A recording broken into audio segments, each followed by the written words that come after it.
नमस्कार, SPD news में आपका स्वागत है। पेश है 8 फरवरी शनिवार दोपहर 3:15 बजे राजस्थान की 15 बड़ी खबरें।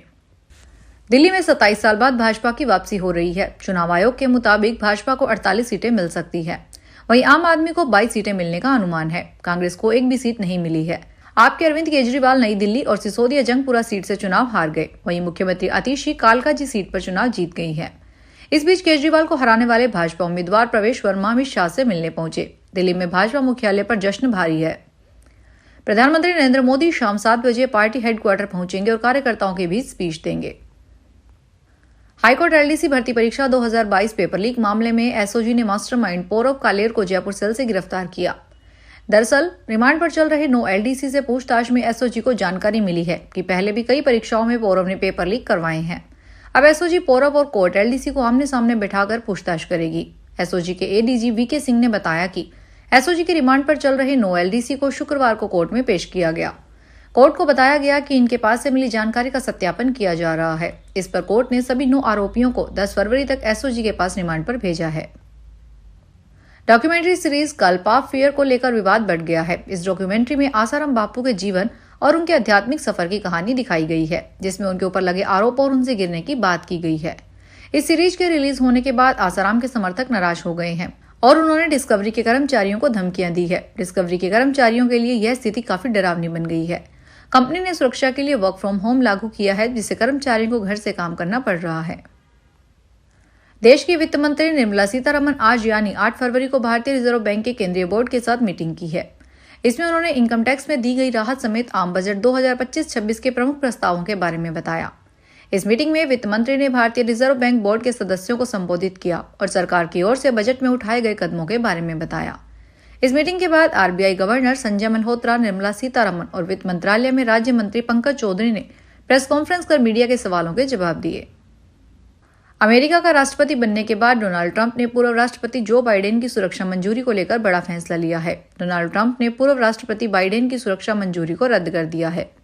इस आदेश के बाद अब उन्हें खुफिया ब्रीफिंग नहीं मिल सकेगी। अमेरिकी राष्ट्रपति डोनाल्ड ट्रंप ने अपने आधिकारिक एक्स अकाउंट पर इस फैसले की जानकारी दी है। उन्होंने एक्स पर लिखा है कि जो बाइडेन को क्लासिफाइड इन्फॉर्मेशन तक पहुंच जारी रखने की कोई जरूरत नहीं है, इसलिए हम जो बाइडेन की सुरक्षा मंजूरी को तत्काल रद्द कर रहे हैं और उनकी डेली खुफिया ब्रीफिंग को रोक रहे हैं।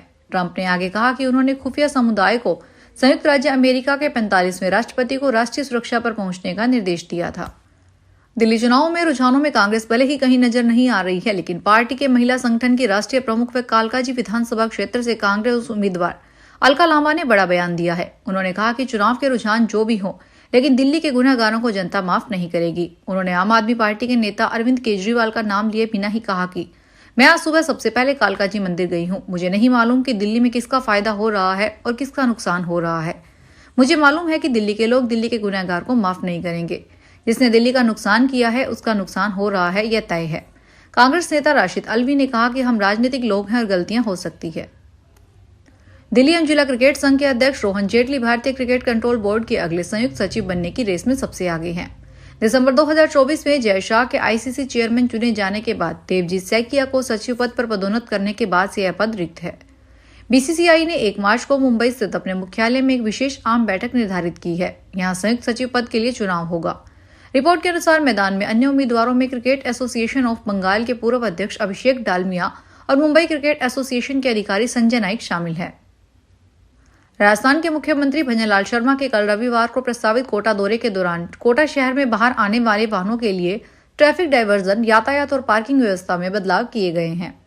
कोटा शहर के यातायात पुलिस उप अधीक्षक अशोक कुमार मीना ने बताया कि इस दौरान 12 और सुल्तानपुर की तरफ से कार्यक्रम में आने वाले वाहन 80 फीट लिंक रोड से होते हुए नया बस स्टैंड, धान मंडी स्लिप लेन से लायंस क्लब से, विज्ञान नगर से गोबरिया बावड़ी, घटोत्कच चौराहा, केशवपुरा पुलिया से रोटरी चौराहा से सीएसडी ग्राउंड में पार्क होंगे। धौलपुर में परिवहन निरीक्षकों को अवैध हिरासत लेने के मामले में बवाल जारी है। प्रदेश भर में परिवहन निरीक्षकों की हड़ताल जारी है। इसके चलते परिवहन विभाग में सारे कामकाज ठप हो गए हैं। 4 दिन से परिवहन विभाग में कोई काम नहीं हो रहा है। इसके चलते लोगों को भारी परेशानी का सामना करना पड़ रहा है। अब डीटीओ, एआरटीओ, मंत्रालय कर्मचारी संघ व अन्य कर्मचारी संगठन की इस हड़ताल में शामिल हो गए हैं। मंत्रालय कार्मिकों ने कार्य बहिष्कार के कारण परिवहन विभाग के कार्यालयों में पूरी तरह से सन्नाटा पसरा हुआ है। परिवहन निरीक्षक संघ के अध्यक्ष राजेश चौधरी ने बताया कि deputy CM doctor Premchand Bairwa से हड़ताल कर रहे परिवहन निरीक्षकों से बात हुई है। आज भी सरकार स्तर पर वार्ता संभव है। दुनिया भर के वैश्विक बाजार में जारी अस्थिरता का असर सोने और चांदी की कीमत पर नजर आने लगा है। इसकी वजह से भारतीय बाजार में सोने की कीमत ने अब तक के सभी रिकॉर्ड्स तोड़ दिए हैं। शनिवार को राजस्थान में स्टैंडर्ड सोने की कीमत में 700 रुपए की तेजी आई है, जिसके बाद 10 ग्राम स्टैंडर्ड सोने की कीमत 87,300 के ऑल टाइम हाई पर पहुंच गई है। वहीं चांदी की कीमत में गिरावट आई है। इसके बाद 200 रुपए टूटकर 1 किलो चांदी की कीमत 97,800 रुपए पर पहुंच गई है। जयपुर सराफा एसोसिएशन के अनिल अग्रवाल ने बताया कि लगातार सोने और चांदी की कीमत में बदलाव का सिलसिला जारी है, लेकिन पिछले कुछ वक्त से सोने ने अपने सभी रिकॉर्ड्स का तोड़ ऑल टाइम हाई पर रहने का आंकड़ा छू लिया है। इसकी वजह से जयपुर के सराफा बाजार में खरीदारों की कमी देखने को मिल रही है। माध्यमिक शिक्षा बोर्ड अजमेर ने 6 मार्च से शुरू होने वाली 10वीं व 12वीं की बोर्ड परीक्षा को पारदर्शी बनाने के लिए इस बार पहली बार ड्रेस कोड लागू कर दिया है। यानी नियमित विद्यार्थियों को अपने स्कूल की यूनिफॉर्म पहनकर ही परीक्षा देने के लिए जाना होगा। ड्रेस नहीं होने पर परीक्षा से वंचित रहना पड़ सकता है। परीक्षा केंद्रों पर प्रश्न पत्र की सुरक्षा और गोपनीयता बनाए रखने के लिए सीसीटीवी कैमरों से निगरानी की जाएगी। यदि कोई छात्र यूनिफॉर्म पहनकर नहीं आता तो उसे परीक्षा से वंचित नहीं किया जाएगा, पर उसे ठोस कारण बताना पड़ेगा। परीक्षार्थियों को प्रवेश पत्र के साथ फोटो पहचान पत्र भी लाना होगा। इसमें आधार कार्ड या स्कूल की आईडी मान्य नहीं होगी। भारत सरकार ने एक बार फिर दोहराया कि कोयले के आयात को कम करना और घरेलू उत्पादन बढ़ाना उसकी प्राथमिकता है। कोयला क्षेत्र भारत की ऊर्जा सुरक्षा का महत्वपूर्ण आधार है और देश के औद्योगिक व आर्थिक विकास में अहम भूमिका निभाता है। भारत के पास दुनिया में 5वां सबसे बड़ा कोयला भंडार है और यह कोयले का दूसरा सबसे बड़ा उपभोक्ता है। देश की कुल ऊर्जा जरूरतों का 55% कोयले से पूरा होता है। देश में लगभग 74% बिजली उत्पादन ताप विद्युत संयंत्रों पर निर्भर है। इसलिए एक मजबूत और टिकाऊ कोयला क्षेत्र की जरूरत बनी रहती है। यह बात कोयला और खनन मंत्री जी किशन रेड्डी ने कही। खाद्य सुरक्षा योजना के तहत पात्रता सूची में से अपात्र उपभोक्ताओं के स्वेच्छा से नाम हटाने के लिए चलाए जा रहे गिव अप अभियान की तिथि बढ़ा दी गई है। साथ ही विभाग की ओर से राशन नहीं छोड़ने वाले 20 अपात्र उपभोक्ताओं को कारण बताओ नोटिस जारी किया गया है। राजसमंद जिला रसद अधिकारी विजय सिंह ने बताया कि राष्ट्रीय खाद्य सुरक्षा अधिनियम में निर्धारित मापदंड के अनुसार अपात्र व्यक्तियों को नाम हटाने के लिए संचालित अभियान की अंतिम तिथि 31 जनवरी से बढ़ाकर 28 फरवरी तक कर दी गई है।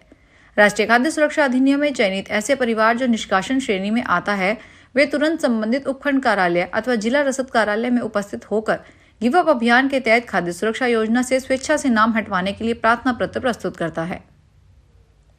राजस्थान में बेरोजगारों का इंतजार इसी महीने खत्म हो जाएगा। राजस्थान कर्मचारी चयन बोर्ड द्वारा समान पात्रता परीक्षा ग्रेजुएशन लेवल और सेकेंडरी लेवल का रिजल्ट फरवरी के महीने में जारी किया जाएगा। इसके बाद पात्रता परीक्षा पास कर चुके अभ्यर्थी राजस्थान सरकार की अलग अलग 23 भर्ती परीक्षाओं में हिस्सा ले सकेंगे। राजस्थान कर्मचारी चयन बोर्ड के अध्यक्ष आलोक राज ने बताया, बोर्ड द्वारा समान पात्रता परीक्षा ग्रेजुएशन लेवल का रिजल्ट लगभग तैयार कर लिया गया है। इसे रीवेरिफिकेशन के बाद अगले सप्ताह जारी कर दिया जाएगा। वहीं समान पात्रता परीक्षा सेकेंडरी लेवल का रिजल्ट भी अंतिम दौर में है। इसे जल्द तैयार कर इसी महीने के आखिरी सप्ताह तक जारी करने की प्लानिंग है। अलवर सांसद खेल उत्सव में कबड्डी, कुश्ती, दौड़, खो खो सहित अन्य खेलों का फाइनल मैच आज इंदिरा गांधी स्टेडियम में हुआ। इस मौके पर केंद्रीय मंत्री भूपेंद्र यादव ने कहा, खेल उत्सव में युवा और महिलाओं ने बढ़ चढ़कर भाग लिया है। देश के प्रधानमंत्री नरेंद्र मोदी विजन के अनुसार काम करने में लगे हैं। स्थानीय प्रशासन का सहयोग रहा है। यह मेरी सफलता नहीं है, सबकी सफलता है। सरिस्का टाइगर मैराथन के साथ रविवार को अलवर सांसद खेल उत्सव का समापन होगा। केंद्रीय मंत्री भूपेंद्र यादव ने कहा, खेल उत्सव के दौरान सरकार की योजनाओं की जानकारी के लिए अलग अलग स्टॉल है, वहीं घरेलू उत्पादों की स्टॉल है। अलग अलग स्टॉल पर घरेलू उत्पादों की जानकारी देने के लिए स्वयं सहायता समूह की प्रतिनिधि पहुंची। अलवर कलेक्टर डॉक्टर आर्तिका शुक्ला को उनके उत्पादों के प्रचार करने का सुझाव दिया। इस दौरान बीजेपी के जिला अध्यक्ष अशोक गुप्ता, जिला प्रमुख बलवीर छिल्लर सहित काफी संख्या में पार्टी के नेता और कार्यकर्ता भी मौजूद रहे। फिलहाल इस बुलेटिन में इतना ही, फिर हाजिर होंगे बड़ी खबरों के साथ। अगर आप भी अपने आसपास की छोटी बड़ी और महत्वपूर्ण खबरों से अपडेट रहना चाहते हैं तो सब्सक्राइब कीजिए हमारे चैनल एसपीटी न्यूज को और प्रेस कीजिए बेल आइकन पर।